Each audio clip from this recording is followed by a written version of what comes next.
everybody, how are we all? Paul79 here. I hope you're safe and well. What a lovely day we've got today. Welcome to part 9 of my car SOS build. Probably the penultimate part, I reckon, because we're nearly done. I just wanted to we're going to do a before and after on this week's video. Need to update you on a couple of bits that I did after the last one, part 8, but also I haven't really worked on it for 2 weeks because I've been a bit busy doing another project. What do you think of my my outside kitchen? So yeah, I've been doing this over the past couple of weekends, and I'm really pleased how it's turned out, to be fair. I had a Weber barbecue anyway, but the idea was to build this structure sort of around it, and yeah, my beautiful wife accessorized it with all these lovely bits and bobs, and yeah, really pleased how that's turned out. Bank holiday weekend this weekend, and as expected the weather isn't going to be very good.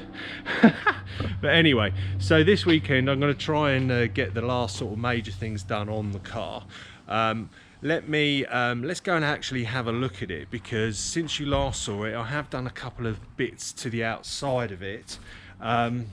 It's now all back on all 4 wheels, which is nice. All the major bits that I was talking about I have done. So here it is. So as you can see, back on the ground.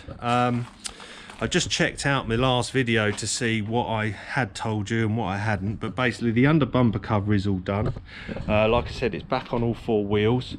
The side skirts are back in place. They're going to have a fresh lick of satin black along with the front and rear bumpers. But what I've actually done since is I've actually lowered it. I've lowered it at the front, so you can see how low it is now. And the problem is it's actually too low, right? Although it looks really good, it's this tire is right up inside the wheel arch, and it's not very nice to drive. There's a bit of scraping, etc, etc. So the issue I had is I changed the front springs for lowering springs that I had off one of my donor cars when it was a Boxster, and they were H&R springs, and I reckon they probably lowered it at least 35 mil, which it looked good on the Boxster, but on this car it's just too low.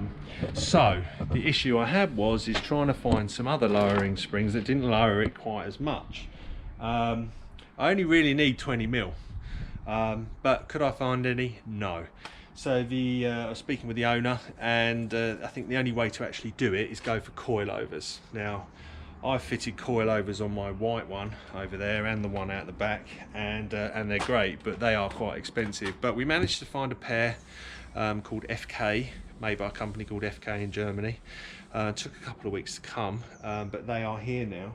So my plan is to you know, swap over the standard struts and lowering springs for coilovers, because it really does need lowering from standard, but not too much. I mean, you can see how low it is here. If you go and check out my one at front, it's just not quite as low. Yeah, it's probably hard to see actually, it's a bit dark, but I do have more of a gap here. And the beauty is, if we put coilovers on, the owner, if he wants to at a later date, or whoever owns the car, can actually then fit the air ride, if they really want to, into the front of this, because it only works with coilovers. So so that's what I'm planning to do. I better get on with it. See you in a bit. Bye. So these are the coilovers that I have. Never used the ones like this before, because I use BC Racing ones, but these actually have 2 springs. Yeah, they've got one there and one there, so a thinner one and a thicker one there. The other thing we're going to need to do, which is different to the BC ones, because these don't have camber adjustment, we're going to have to use the suspension top mounts from the original onto here. All fine. A lot of coilover packs are like that anyway. It's just on the BC ones that I use, because they have camber adjustments, it comes with its own top. But yeah, that's the plan.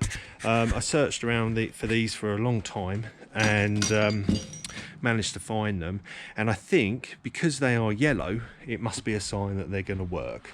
And yeah, we'll be able to adjust it exactly how we want. I reckon we only need 20mm lower from standard, and then it will look great and drive great. Okay, so we've got the strut out.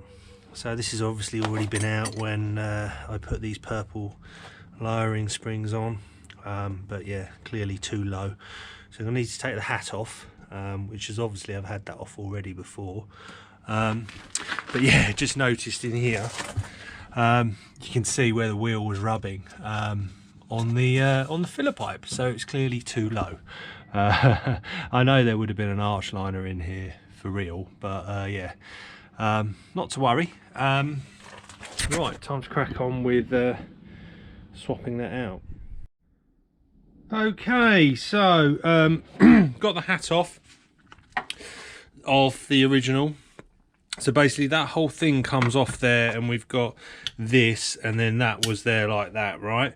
So what comes with the new coilover is you get two of these things, right? So I'm assuming it just replaces one of these things, so you might as well just use the new ones, yeah? So they sit inside these rubbers, yeah, either side, like that. So that one will be like that, not like that, like that. And basically on the top of the coilover, you see how the spring is. So basically you get given this metal round thing, and that will sit inside the lip of that rubber. You get what I mean? So we put one of them on there like that. The whole hat, oops, there you go, live TV for you. That on there like that, so that'll be flush. And what I've done is on the coilovers at the bottom, right, you got the two big rings, yeah, that adjusts the height for you, just to get it on, right, because I need to push it down and then get the nut on there. I just put them down to the lowest setting, yeah, so it's got more room for the springs to fall. And then once I've tightened all of that up, I can then tighten it up and set the height. Okay, so I've got my hat on, that's fine, that's all tightened up. I don't use thread lock on these, yeah. This has actually got a special nut with a locking nut anyway, and I've done it up bloody tight. But yeah, I don't recommend doing any of these thread lock on any of these bolts, yeah, because it can cause them to snap if you need to take them off, and then the whole thing's ruined. But yeah, so basically that's on, right? Now just talk about the rings, right? When you buy coilovers, you often get these ring spanners, okay? So basically the top ring, or the one, not the bottom one, right, that sets the height, okay, because you screw that up and down, and then when the springs compress, they're compressed to a certain level, and that's the thing that sets your height, okay? And basically this bottom one is the locking one, okay? So once you're happy with the height, then you do this one up, or the other way, whatever way, you do it up so it meets that one, and you're ready to go. So you get given these ring spanners. So what I'm going to do is I'm going to put these up quite high to start with, right, just to get them on the car. Well, to be honest with you, I might actually just leave them as they are. I might even need to lower it a bit just so I can get this under the arch. I'm sure it'll be fine. But yeah, in theory, I can make this as short as possible so I can get it in. And then once it's in place, then make it higher, then set it, put the wheel on and see what it looks like. Okay, so she is in. Can't really see much, stick the light on. Oh, that's better. Yeah, so there you go. Original Boxster suspension mount, that's all in there. So I've turned it up quite high because I've no idea what it will look like once I lower it, and it will be a sort of a trial and error thing. But yeah, it all fits in place. Put everything back. Had to take the brake caliper off because it just made it easier. And yeah, so let's have a go. So it's down. I'd say it's actually even lower than it was before. So time to get the wheel off again. Right, I've taken the wheel off probably about 6 or 7 times. Feel like a Formula 1 pit crew. I've obviously done it a lot slower than they do. But yeah, I think I've got it to an acceptable height. So if you actually look now, we do have a gap there. I know the sort of the camera sort of angle or super zoom or whatever it is, super wide, makes it a little bit different, but there is certainly a lot more clearance there. So I will take it off and I'm going to have to measure it so you can see how high I had to screw up that first ring. It's almost compressed. That's that carrier spring or whatever it's called. It's got a special name, I think. So yeah, I've still potentially got another, I don't know, probably you could measure the gaps between that spring, on that spring, and that's what, a centimetre when you add them two together. So it could go up higher.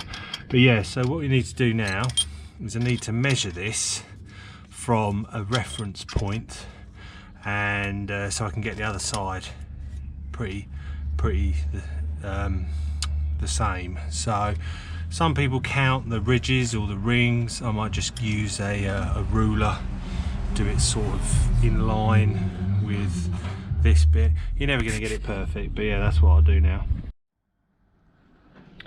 So it's all sort of done in terms of the front suspension. You can see it's looking a lot nicer and sitting pretty there. So yeah, I'm pleased how that's turned out. One side was very easy, the other side was not so easy, but we got there in the end. So I think it needed it, definitely. Definitely needed to go lower at the front, and now it looks, you know, the same as my one there. So there you go, gang. I'm absolutely exhausted now. It's been a lovely day though. Yeah, I've been out here most of the day, and a couple of people walking their dogs or passing by stopped to have a little chat. I think his name was Dan, so hello Dan, good to chat to you, mate. And also Brad with his nice little dog. Yeah, we were chatting for about 10 minutes at a time, and it was really good. So yeah, thanks guys. Anyway, I will see you on the next part. Hopefully that will be the last one, part 10. But for now, take care everyone. Take care, bye bye.